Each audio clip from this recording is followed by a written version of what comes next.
The world is changing fast. New technologies are impacting how we think about products, services, and the way we live our lives.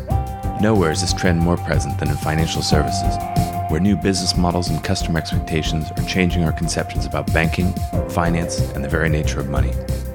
Welcome to Rebank, a visionary podcast about banking, fintech, and the future. The future of banking is here. Hello and welcome to Rebank. I'm your host, Will Beeson. Today we're joined by Vinoth Jayakumar.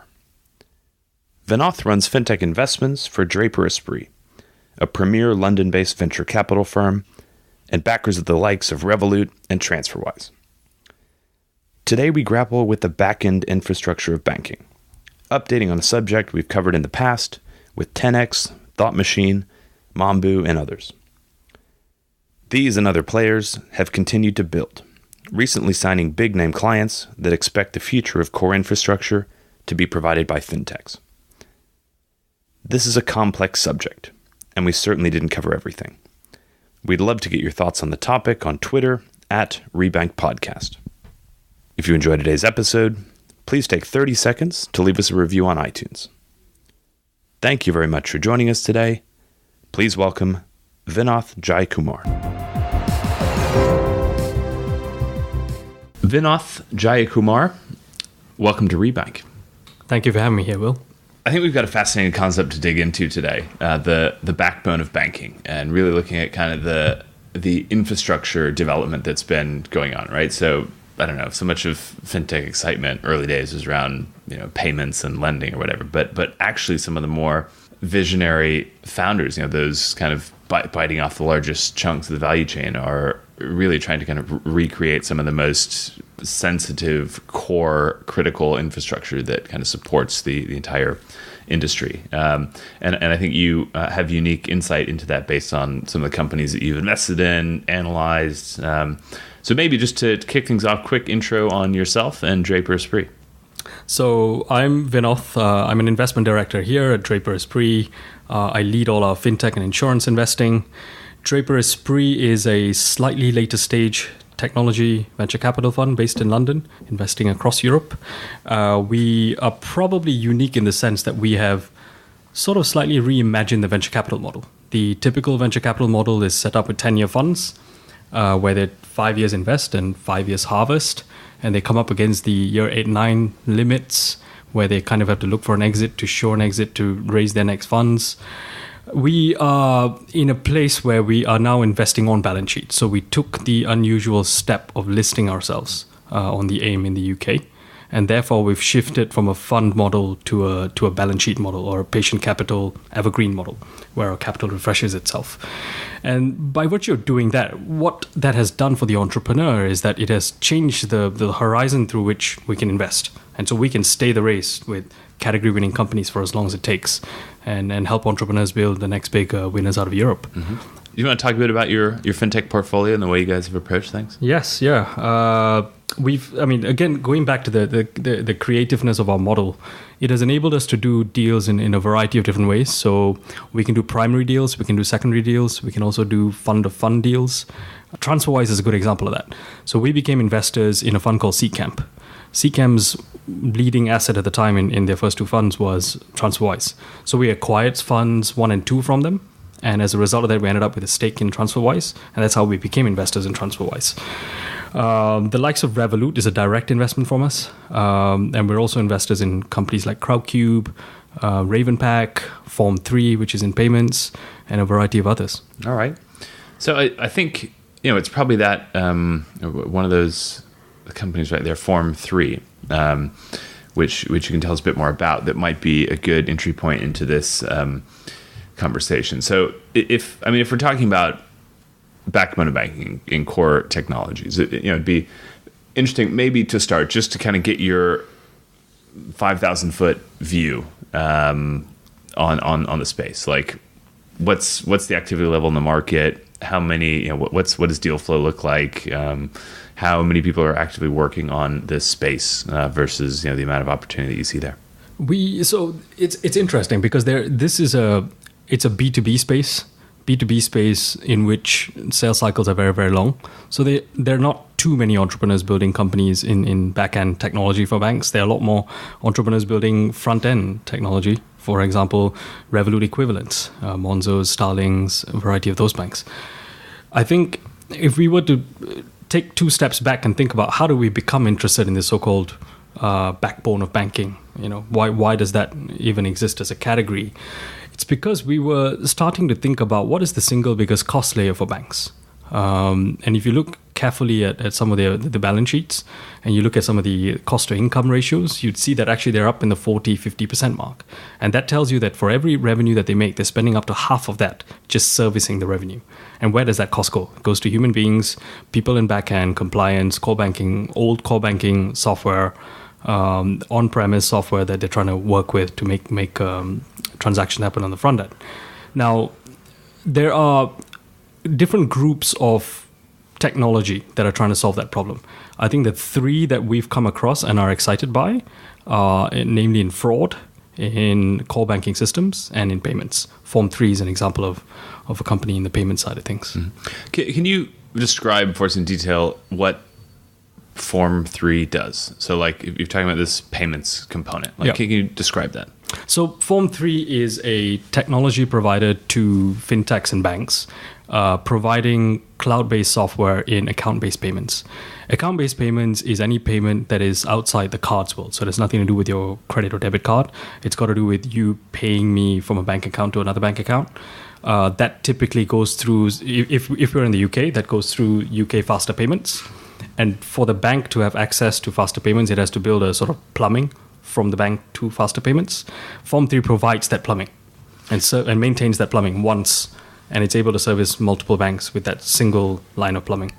Okay, and it probably connects not only to faster payments, but to Bax and Chaps and Swift. That's correct. Also. So Swift is in the works, but all the rest, yes. So it's like a payments hub concept where they're reving like messaging from, a core banking system or some sort of transactional engine, and they're kind of transposing that into whatever sort of format the actual payment networks require in order to, I guess potentially payment networks or clearing banks maybe. Yes, yeah, that's right. There are companies that have provided this sort of infrastructure for years. Why now? And maybe it's part of a broader question, right? Why is now the time to rebuild all this infrastructure? I think if we took examples from other areas in our lives, for example, if we take mobility, Uber has introduced real-time hailing of cabs for us to travel. Deliveroo has introduced real-time ordering of food. So there's a huge shift towards people wanting more and more real-time services. And I think that same shift applies in anything to do with banking. So anyone who makes a payment now expects to know that their payment has safely been received or has been safely sent to their recipient. The current layer of technology doesn't enable you to do that yet. So real-time is not instantaneous. Real-time could be a few minutes. So there is a nuance in what real-time actually means in this world. Now, if you have software that enables you to at least have technology that links into that plumbing well, then you're reducing your likelihood of not being close to those few minutes rather than a few hours. So you want to be as close to a few minutes than a few hours. So I think the driver is that people are becoming increasingly aware of what real-time feels like. They're used to booking a cab on their mobile phone. They're used to ordering food on their mobile phone. They are used to now seeing payments happen instantaneously. If I pay you right now, I expect you to get it in the next few minutes. And if banks are unable to provide that kind of service, it's going to be really tough on them. Yeah. I mean, I guess this gets us to this really, really core conundrum in financial services more broadly, where, okay, you have the Revolutes and TransferWises of the world helping reset customer expectations about what their payment should look like, or what their card transaction should look like, or their current account equivalent, checking account equivalent should look like. And then you have incumbent banks who haven't really taken the ball on the hop and kind of started to progress this sort of response. Some of them have. Some, yeah, a select few. Yes. If you really look internationally, have, but the vast majority haven't. Nope. And then the explanation is kind of, well, the technology doesn't really support that, and then okay, so we plug in a Form 3 and we can do some more real-time stuff around payments. That's a component of the whole behemoth that sits under the hood of what we do, and part of it is a data challenge, and part of it is a transaction processing challenge, and part of it's like a batch versus real-time payments challenge. And you can kind of leverage fintechs who are building solutions to these specific pain points. And I guess in the same way that incumbent banks in many cases aren't kind of pushing the envelope in terms of resetting customer expectations, the incumbent technology providers like the FISs, the Fiservs, and the Jack Henrys, and the Mice. I guess they're not Mice anymore, are they? They're Finastra now. They're the ones who are, at least traditionally, the ones who were supplying the sort of capability banks. So I don't know, like, does that just shift the obligation kind of down one layer to the core software vendors to be driving this sort of innovation? And if so, why aren't they? What's resulting in this gap for fintechs to fill? What we're hearing from most of the banks that we're speaking to is that there is one big divide between incumbent technology providers and new fintech providers. And that divide is basically, are you cloud enabled or not? So I think if we take a Form 3 type service provision, Form 3 is the only kind of software that provides real-time cloud-based software. You have an incumbent in that space called Bottom Line Technologies, which has mostly on-prem software that will sort of say that it can do a bit of cloud functionality. If we take core banking systems, you have the big legacy providers, the Jack Henrys, IBM mainframes powered most of the banks from the late 60s and 70s. You have FIS, you have Finastra, and you have a slightly more modern version of the incumbent provider called Temenos. Temenos' T24 system is actually pretty good. It's actually winning most of the league tables in core banking systems. So it has become the first of the incumbents to be able to provide cloud-based core banking systems. I wouldn't say it's full stack cloud, but it's cloud-enabled. So it's close enough for a bank to want to rely on that. And that actually has introduced some challenges for the startups, such as 10X or a ThoughtMachine, because no one ever gets fired for hiring IBM. And so if you are a tier 1 bank in the UK and you're thinking about replacing your core banking systems, you won't really go wrong if you hire Temenos to fix your core banking systems. You will be taking a really big risk if you were to hire 10X or ThoughtMachine. And so you get into that kind of debate. But having said that, some of these players are making lots of progress. It's in the press. 10X has won nationwide. ThoughtMachine is working on Lloyd's. And you can see kind of that shift in mindset happening. Mm-hmm. You mentioned 10X, ThoughtMachine, Mambu, all of which we know well, all of whom have been on the podcast, actually. And yes, those guys are building genuinely different, genuinely modern solutions, but it's far from easy. Some of the early no-name spaces, right? But kind of like feedback around Mambu, right? Someone's considering Mambu. It's like, well, at least as of a few years ago, and they're building out more functionality, whatever. But it started out as a micro lending platform, and this is really like a larger challenge with fintech. Like, you can build one product pretty fast, and you can build one product well and get it to market, but then what? Like, you're trying to sell a system to a bank who does not only micro lending, but commercial lending and mortgage lending and overdrafts, not to mention the liability side of the balance sheet, payments, and all the other products that banks need to support.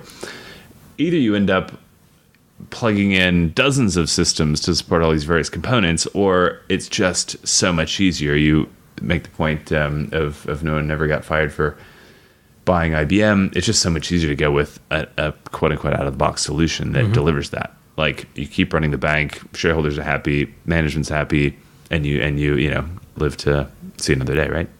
That's a really interesting point that you make, because the mindset that tells you that, okay, we want to do something new, but we don't want it to be that far out there, so we don't want to take that much risk. Let's go with a Temenos or a Fiserv or an IBM.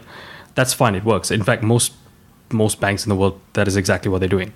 but it is also determined by the life cycle of the people at the bank. So CTOs may not want to undertake mission critical software changes because they might have a 5-year time at the bank and they don't want to have that one piece of thing that says, oh, this didn't work, because they could lose their compensation off the back of it.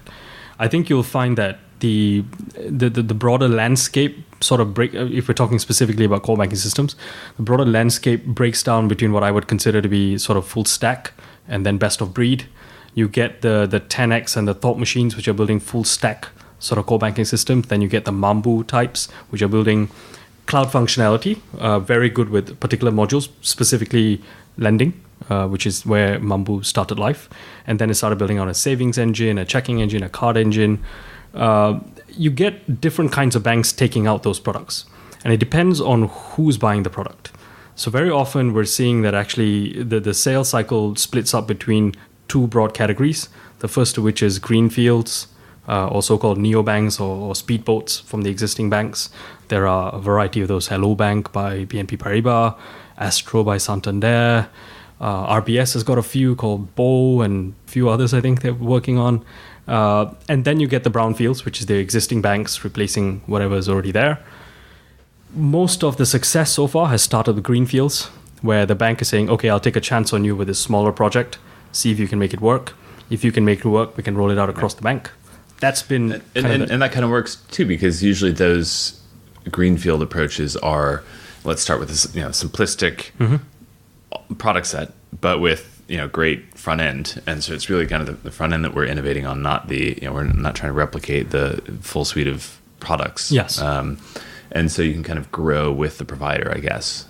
Well, okay, so maybe this gets us toward the brownfield piece by contrast. And so what's the approach? Actually, before we go there, tell me a little bit about how you were thinking about this at what was Civilized Bank and now Elica. Yeah, so this is the bank that I was involved in starting here in the UK. I totally feel the pain of technology executives at whether they're existing banks or new banks that are trying to fight fires on so many fronts. Even if you're starting a new bank from scratch, right? The multi-year banking license application process, building out all your functions, all the processes, all the kind of traditional, risk management, compliance. How are you going to build a lending business, assuming you're planning to build one? How are you going to market? How are you going to distribute? How are you going to get customers? How are you going to build a great front end? You don't also want to be building yourself into a systems integrator who's buying 15 different one-off, brand new products, tech products that are all going to kind of weave together nicely, leave you all of this complex legacy debt 10, 15, 20 years from now. You kind of seek that silver bullet, right? The out of the box provider who's going to give you everything you need. And I guess you take a look at the ThoughtMachines and the 10Xs and you realize that actually they're probably half-built solutions working for one specific client at the moment. And, maybe 10 years from now, there's a plug-and-play cloud-based version of that, but actually you need something now. And I think you eventually make the decision as to whether you're a software company and you build your own stack, or whether you're a bank and you focus on the banking side of the business and the front end side of the business, and you source the technology from other providers. I think you kind of get to that simplistic decision point. I think the great fintech providers in the market, if you talk to Revolut and 26, they will think of themselves as software companies first. And so the mindset, I can say this for sure at Revolut, is we can always do better than what exists. So the first step will be, let's figure out how we can do core banking systems without buying anybody's software. You might figure out that it's too hard, so then you start insourcing, but you will start from a point that we've got the same kinds of engineers, just as smart or better, and we can build the same tech better. Why wouldn't we try that first? Because it doesn't cost you much to actually experiment. And we're seeing that actually repeat itself across a variety of technology. I mean, N26 has taken out Mambu. You get Form 3 that's partnered up with N26 as well. So some people have a best-in-breed type mission-critical software setup. Some people think they can build it themselves. I think it's all to play for. And you're right, it might take 10 years for for a ThoughtMachine or a 10x to truly prove itself. Mm-hmm. But look, I'll say if a Nationwide or a Lloyd's thinks it's good enough to sign up now, that is a huge signal, because those kinds of rollouts are 1-2 years. Yeah. So we might be there sooner. Either they're good enough to sign up now, or it's the bank taking a strategic view on what's the best way to rebuild core infrastructure, and it's to work with someone who's actually sitting in our offices for the next 3 years building exactly what we need, which gets us to that question of how to what extent are you building a software product if you're 10x or ThoughtMachine, and to what extent are you operating as more of like a services consulting? Yeah, exactly. Building bespoke technology for a bank, and what do you have at the end of that process to potentially sell to others? Most of the providers right now who are any founders building a company in the back end of banking is building a cloud first product, is building a microservices architectured product, multi-tenanted, single instance. All of those things are buzzwords. But what they're basically saying is agile cloud-based software that can be sold multiple times, same product. So they all know that actually the value is in repeat revenue. And so they're thinking about, how do I build a product that I sell a license to rather than sell consulting? If the average in the market is probably, every revenue deal we've seen is probably about 20-30% services, 60-70% recurring license revenues. So that gives you an indication of kind of where they're going. Yeah. It's mostly software. In reflecting on this topic before we connected this evening, take 10x as a hypothetical example. And we're not sitting in with them. We don't have a direct view into what they're developing and how. But if the concept is build an all singing, all dancing platform that banks can kind of either shift operations onto or spin up new instances on top of across traditional banking product sets. It would be interesting to kind of dig into financial statements at some point, right? Like you look at an FIS and a Fiserv and their business model and their revenue streams and what they've built and what they're maintaining and how they sell that and what the economics are versus the banks that they're supplying. Because I can think of another full stack core banking fintech, Monzo. Anyone who's building their own technology in-house, the difference being they're putting their own brand on top and they're owning distribution and they're owning their customer relationships. And I would think that if you're talking about value accrual and economics over time, it's that brand strength and direct relationship with customer where value is likely to be accruing over time. So how interesting is it to build out the core technology and then sell it on a subscription basis to a bunch of banks versus if you got the best technology in the market, become a bank yourself?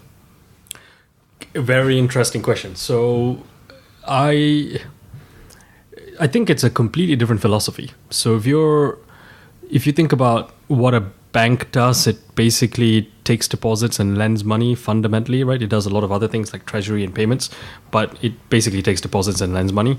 That is probably not the core competency of a software company. So if you ask 10x to a ThoughtMachine, didn't you just say that Revolut and Monzo are software companies and not banks? They start. So it's a bit like how Tesla is a software company that happens to make cars, right? So the problem that they were actually solving is banking, but the way in which they think about solving the problem is software. So it's kind of what problem are you solving? So if you ask Eugene at Mambu, or if you like Paul Taylor at ThoughtMachine, they'll say that the problem that they're solving is we just want to be the pure play technology provider to a bank. If you think about what the economics look like, I think the average market cap of the top 100 banks in the world is probably about $70-80 billion. Temenos right now is at about $6-7 billion market cap. A Fiserv, I think, is at about 40. So and FIS, yeah, I actually looked them up on the way over here. Don't quote me, but I think that the numbers are in a ballpark, sort of in the right space. You can build a multi-billion-dollar company just doing either one of those things. So you don't have to do both. I'd almost suggest that you don't do both. In fact, I always asked myself the question of Wirecard. which is a German-based card issuer, which is actually turns out they were one of the companies that actually spawned most of the fintech companies in Europe. They were the issuer of choice for a Revolut or quite a host of fintech startups. Why did they not choose to become a bank? And the question was mostly driven along the lines of, we know how to do cards really well. We understand interchange. So the economics of that is not really what banking is. It's not about, we don't know how to do lending. We don't know how to do credit scoring. So, you take away some of those things and you think, well, actually, be good at doing what you do. Yeah. You can build a multi-billion-dollar company doing that. I mean, you can't argue with that reasoning. I would be fascinated to hear a bit more about any specific concepts that you guys have maybe looked at as potential investments, and what the thought process was around what made a compelling potential investment opportunity versus something that just didn't necessarily kind of tip into like, wow, we think this is going to be the future. The Draper Esprit philosophy has been around, how do we build category winning companies? And what does category winning look like? If we take core banking systems, category winning looks a little bit more like the incumbent. It looks like the revenue profile of an incumbent, whether that's Temenos or IBM or whoever it is, except the quantum of it is much smaller. And the reason for that is because the costs are actually a lot more scalable.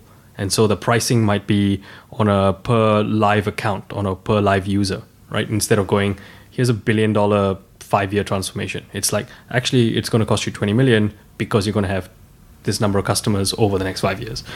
So we start to think about, where do those chunky revenues build up?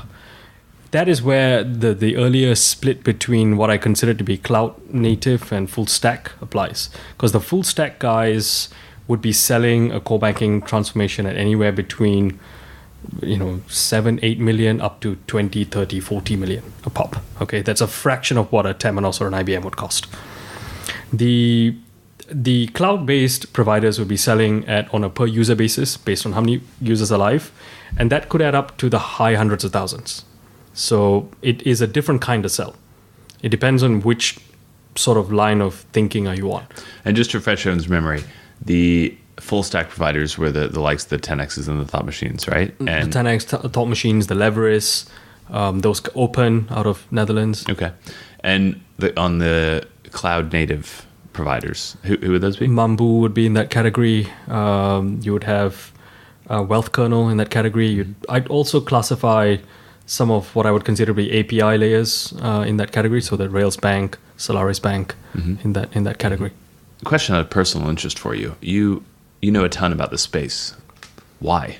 I mean, you've clearly looked at a lot of investments, but like, why? How, as a venture capitalist, like, how do you build deep sector expertise? What's your personal process? I guess my personal process generally stems from my personal interest. I've always had an interest in financial services. I became more interested in the layer of technology that powers the current neobanks and the banks of the future. And I started thinking about, where can you create outsized outcomes? Where can you create really, really big companies based in Europe with European entrepreneurs? And it became increasingly obvious where, if you had a sort of contrarian hat on, you'd be crazy to think that you can displace IBM. All right, but yet there's an Anthony Jenkins doing 10X. Yet there's a Paul Taylor doing ThoughtMachine. There's a Eugene doing Mambu. So that is when it starts to become a bit more special, because you go, actually, there are some people crazy enough to think that they can do that. And that's what excites me, because I'm thinking about whether can I provide them with capital to go and do what they do.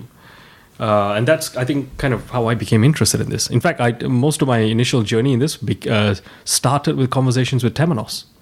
I remember speaking to the head of M&A at Temenos, and he was telling me the strategy going forward. Who do they want to build as part of their stack? What do they do well? Who would they like to buy? And I was like, actually, if there was a guy who kind of said, guy or girl who kind of said, we could do all of the above, then wouldn't that be interesting?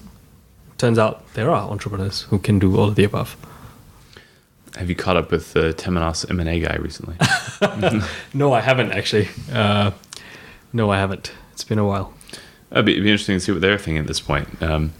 We touched on sales before, and probably didn't go as deep into it as we could have, should have, because it's such a relevant topic here. And there's kind of this funny little dance going on where you've got amazingly smart, in many cases well-funded entrepreneurs building great technology, talking to banks who know that they have tech problems, who are looking for ways to improve their tech, and who roundly reject any advances from these fintech or core infrastructure providers because they just can't, I don't know, either they can't wrap their head around the concept, or they're not ready to look at cloud versus on-prem. Like they know they have these issues. They're approached by solutions providers who are kind of intent on solving their problems for them, but they're unwilling to engage to help address their own issues.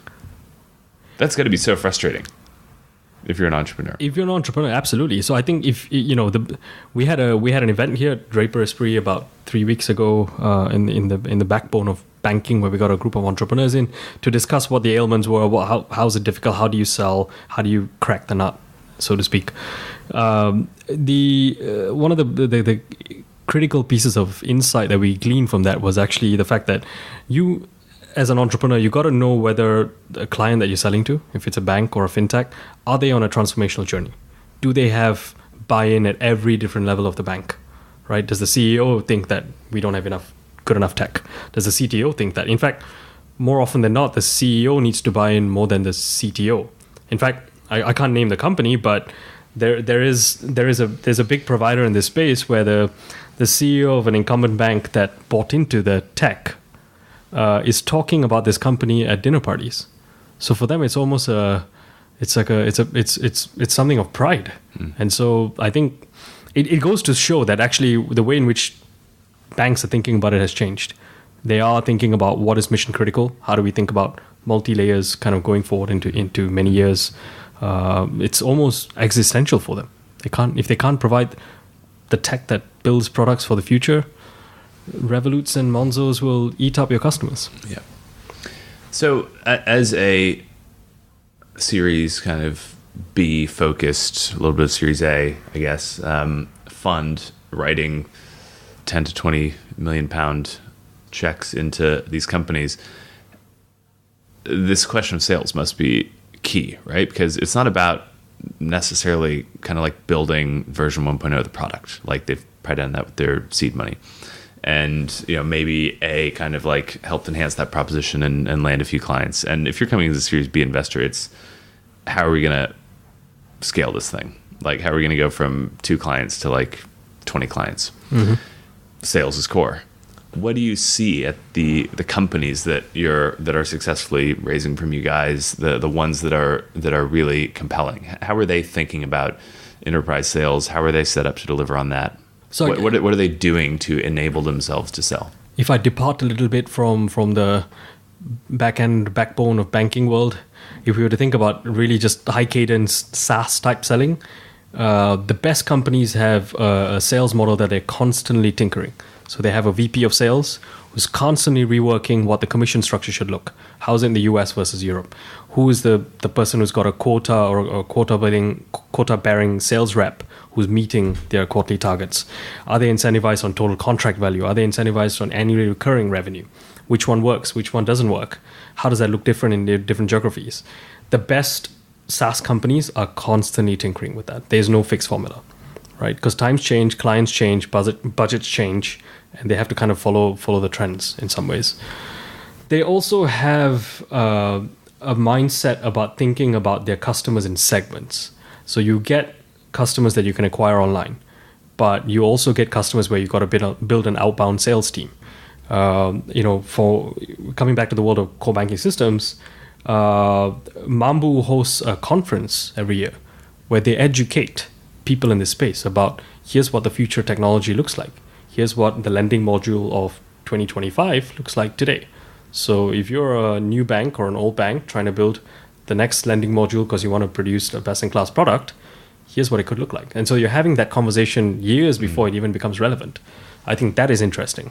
You get some other entrepreneurs who are rethinking core pieces of technology, such as, we had earlier on, we were talking about full stack versus cloud native. And what does full stack really mean? Is it full stack? Are you doing KYC? Are you doing credit scoring? Not really. You're actually just building the backbone around it. But if you speak to the entrepreneur at Connor at Leveris, he's got really interesting thoughts about how to do credit scoring in a completely different way. So now you have this thin file, full file problem in the UK. You might have experienced that. Yep, definitely. Definitely. It took me years to get a credit card here. There you go, right? And so you were completely credit worthy, but the banks did not have background data on you, so they declined you. So you're considered a thin file, even though you're worthy of credit. Now, how do you solve that problem? Do you go back to an Experian Equifax and say, hey, can we port my data from the US or wherever in the world you were to the UK and use it? No, you can't, because there's legal laws around where the data has to be hosted. They're also separately owned entities, so you can't move data between them. Core banking systems like Leveris rethink that. They go, actually, you know what? We can kind of rerun this process. We can build a real-time view of this person, and we can tell you, actually, they're creditworthy for this because we know their salary is from this bank. It might be Goldman Sachs, so they're highly paid. Why wouldn't we lend to them? That is interesting. So I think it comes down to how an entrepreneur is thinking about solving that problem. And this is getting a bit deep on some of the kind of inside baseball VC stuff, but if you're looking at an enterprise play like this one, something as kind of meaningfully B2B as core banking infrastructure versus say a consumer focused firm, and you're running your analysis to decide whether it's a company you want to back. What metrics are you most interested in? If it's a core banking provider, just for argument's sake, and how do you kind of glean insight into their future trajectory? Because it's obviously not customer numbers, and there's something important around. Or it could be. Yeah. Okay. Fair enough. Depends on the stage you're investing. Yeah.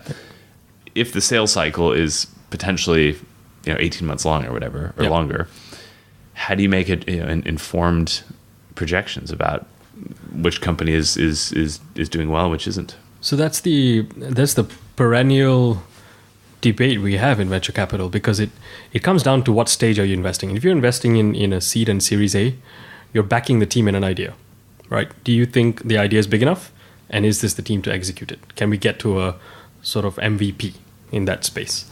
If you're investing in series B, C, growth, private equity, IPO, then you're betting on traction. You know that the product works. Can we pour more gas on this?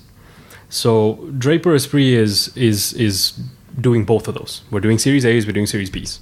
When I think about whether we can invest in the back end of banking, we're typically trying to do more series B. Because we know it's a long sales cycle, we can afford to wait till that startup has landed its first client.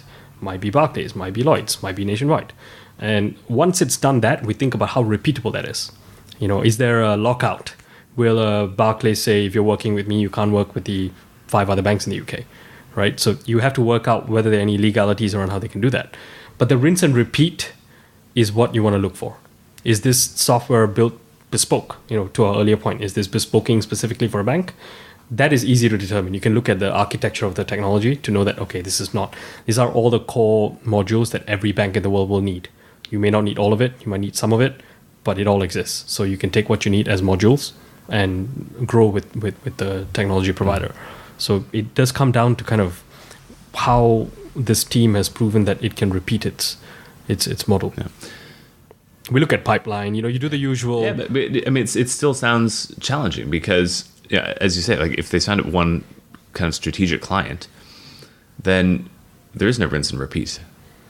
Yeah, well, it depends. I mean, the rinse and repeat could be land and expand, which means they win one bank at RBS, and they're on to the next bank at RBS. Okay, right. So that's internally within. Or it started RBS. as a smaller project, and it's what you want to know is that some of those conversations had been had, and there is a chance of that happening because you're betting on the chance of that happening. Yeah. If there's a guarantee of that happening, there is no investment. Yeah, of course. And okay, and then I guess related question: you're working with these companies to, at the end of the day, as a Series B fund get to a successful Series C raise. How are you helping them think about, what their immediate priorities need to be, what metrics they need to be focused on, how they need to be optimizing to be compelling Series C investments for the next guys? It depends on the value that that a particular investor brings. They usually won't be just one investor. Everybody's got a unique specialism in what they do. The Draper DNA has been about being global from day one. If you think about what Tim Draper used to invest in back in the day, he was an early investor in Baidu, Skype, Hotmail, SpaceX, Tesla, whilst he was at DFJ. We think about how can we help you go global immediately, right? And a lot of times global means US first from Europe. So it does come down to, can we open doors? Can we help you think about what are key takeaways from other SaaS companies that we've invested in and sold? Here's how we set up a sales team. Here's how we hire a CTO. We get involved with that interviewing process. We get involved with setting up the metrics to track. And so like what might some of those metrics be for a company like this? If you're in software as a service, there are some typical metrics. So there will be a certain number that you want to be at for average contract value, total contract value, percentage churn. You don't want to be more than 1.5-2% a month. You'd be looking at monthly recurring revenues. You'd be looking at annually recurring revenues. All of those things up in part because VCs do pricing off the back of that. I don't think it's actually a way in which you should be running the company, but it is a thing to track because the future valuation will depend on it. But it's not necessarily just the way to run the company, because sometimes long sales cycles mean you may miss your MRR target or ARR target. What does that mean? It doesn't mean your valuation goes down. It just means it's taken longer to get there. But has the size of the price changed? Not yet. So then what you really want is to stay the race. That's where the models like Draper Esprit enable that. We're patient capital fund. We can wait for that. Yeah. Vinoth Jayakumar, thank you very much for joining us today. Thanks for having me, Will. That was fun. Thanks for tuning into Rebank. If you like today's show, reach out. Follow us on Twitter at Rebank Podcast and join the conversation. For more on banking, fintech, and the future, check out our regular content at www.bankingthefuture.com.